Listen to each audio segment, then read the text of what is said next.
Good afternoon, my dears. I'm Zelda Harrington, 73 years old, and today I'm sharing a story that changed my life forever.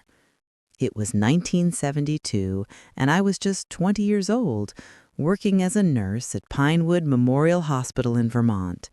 My father had recently passed away, leaving debts and our modest house. My mother took in sewing work to supplement my small hospital income. On a rainy Tuesday, Thaddeus Mitchell walked into my life. He came to visit a friend who'd suffered a workplace accident. Tall, with graying hair at the temples, despite being only 30, Thaddeus had a natural elegance that stood out. Everyone knew his story, the devoted widower who had lost his wife Marigold in a tragic car accident 5 years earlier. "You have kind eyes," he told me when asking for directions. Rare these days. In the weeks that followed, Thaddeus appeared at the hospital with flowers. A month later, he invited me for coffee. "Since Marigold left us, I never thought I could feel again what I'm feeling," he confessed. Thaddeus owned a lumber mill, lived in a large house, and drove a dark green Dodge Dart that made everyone turn their heads. For a simple girl like me, it seemed like a fairy tale. Our relationship progressed quickly. My mother warned me, "Be careful with widowers, Zelda. Some never really let their first wife go." But I was in love and wouldn't listen. There was one ritual that never changed. Every Saturday at 10 a.m., Thaddeus would go to the cemetery to bring red roses to Marigold's grave. "It's just respect," he explained. I promised her I would never forget her. At first, I found it romantic, a man capable of honoring promises even after death. We married 6 months after meeting. I moved into Thaddeus's large house with its heavy antique furniture and dark paintings.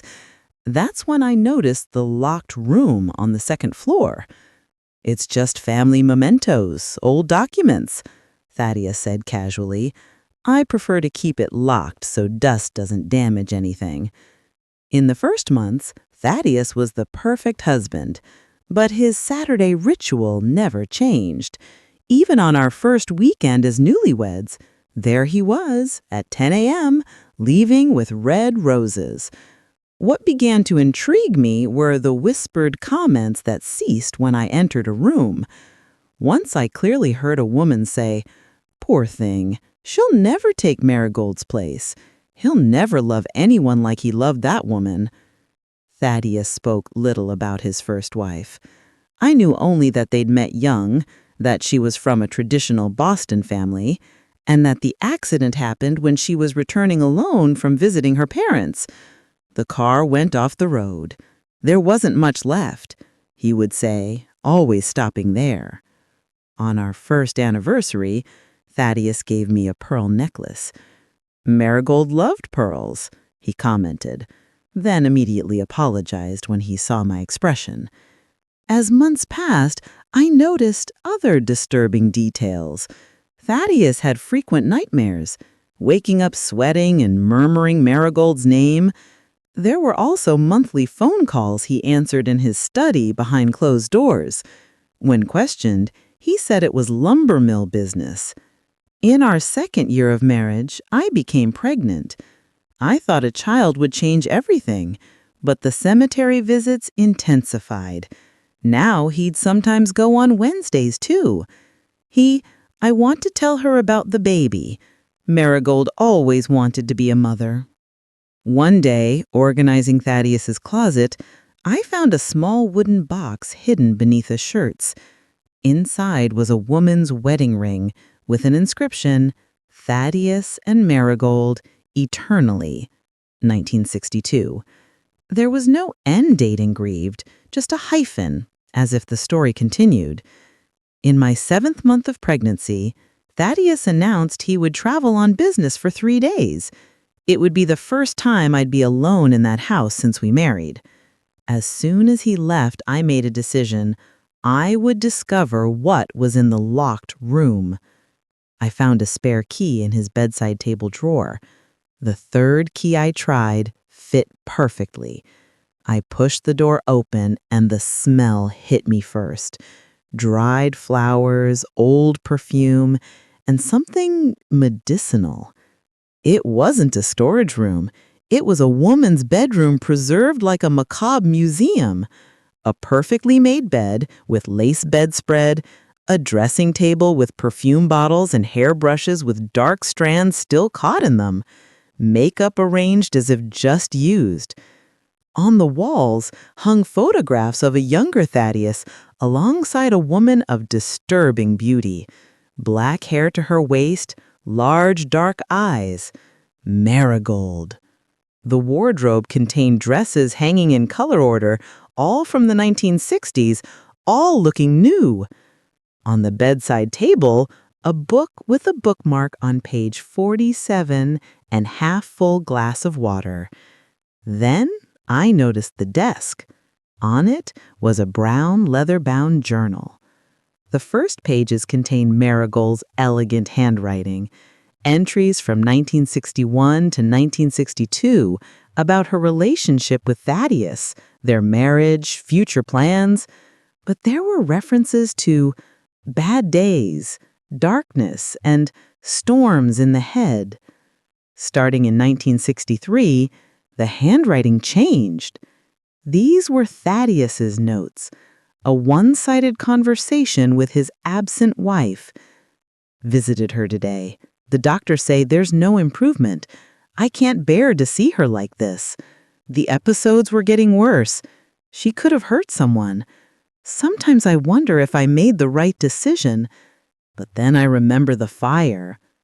I sat on the bed, unable to process what I was reading.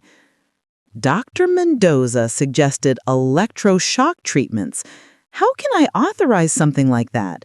And yet, what can I do? The diagnosis is clear: paranoid schizophrenia. Then came the entry that changed everything, dated 1967. I did what needed to be done. Dr. Mendoza agreed it would be better for everyone. A car accident, we said, body unrecognizable, immediate cremation. Everyone believed it. Now Marigold can rest in peace at Pinewood Psychiatric, away from curious eyes, receiving treatment. It's better this way for everyone. Pinewood Psychiatric. My mother wasn't dead. She had been institutionalized for 5 years when he met me. The following Saturday, I followed Thaddeus. I watched him place roses at the empty grave, then followed his car as it left town. After an hour, he turned onto a dirt road. A faded sign read, Pinewood Psychiatric, 3 miles. I climbed over the Institute's wall and found my way to a separate building, Pavilion C. Through a service door, I reached the third room to the right. Through a small window, I saw her. Marigold was no longer the beauty from the photographs. Her body was skeletal, her hair cut irregularly short. She wore a faded hospital gown and sat with empty eyes, staring ahead without blinking. Thaddeus sat beside her, holding her hand, speaking softly. She showed no recognition of his presence. He took out lipstick and carefully applied it to her dry lips, a gesture so intimate it broke something inside me. Suddenly, Marigold stiffened. Her body began to tremble. Thaddeus pressed a button and orderlies rushed in with an injection. A young nurse I'd met told me, 15 years here and only getting worse. Mr. Mitchell is the only visitor. He comes faithfully every week. What does she have? Severe schizophrenia, resistant to treatments. The electroshocks and medications left her like this, a ghost. When Thaddeus returned Sunday night, I was waiting in the dark. The grave is empty, Thaddeus. 5 words that changed everything. The blood drained from his face. Zelda, I can explain. Explain what? That your wife isn't dead? That you've kept her locked in an asylum for 15 years? That our entire life is built on a lie? He collapsed onto the sofa. You don't understand. Marigold was everything to me, but the episodes got worse. Delusions, mood changes. Then came the fire. She set our bedroom ablaze, watching the flames like fireworks. He explained how Dr. Mendoza suggested she officially disappear. A fake accident, forged documents. He would become the respectable widower, and Marigold could receive treatment without social pressure. So, you killed her. Not physically, but socially. I never abandoned her, not a single Saturday. I visit, talk to her, even though she hasn't recognized me for years. What do you intend to do now? He finally asked. I'm going to report you to the police. What happened next changed everything. As I reached for the phone, Thaddeus grabbed my arm. You can't do this, Zelda. I won't allow it. Let me go. You're hurting my arm. I won't let you destroy everything I've built, everything I've sacrificed. I managed to break free, but lost my balance. My head hit the corner of the coffee table. Pain exploded. Warm liquid ran down my scalp. The last thing I saw was Thaddeus's face, transformed by horror. Then, darkness. When I woke in the hospital, my hand instinctively sought my belly, but something was wrong. It was smaller, flatter. The nurse's face confirmed my fear. I'm sorry, we did everything we could, but the fall, the trauma, my daughter was gone. Where is my husband? Mr. Mitchell is at the police station. He's been detained. He called the ambulance and confessed everything, the argument, the fall, and about the first wife. Thaddeus had confessed it all. Marigold's fake death, forged documents, the agreement with Dr. Mendoza. Dr. Mendoza was also arrested.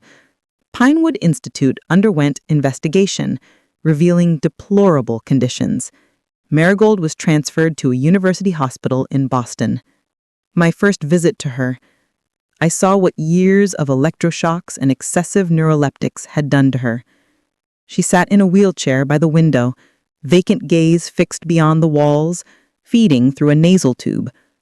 If I couldn't save her, I could ensure her final years were dignified and work to give others different fates. In 1980, I completed my doctorate on humanized mental health treatment. The work, partially based on Marigold's experience, gained national recognition.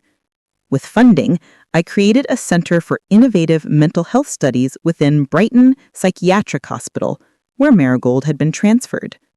Marigold died in 1985, at age 45, from pneumonia. I arranged her funeral, a real one this time.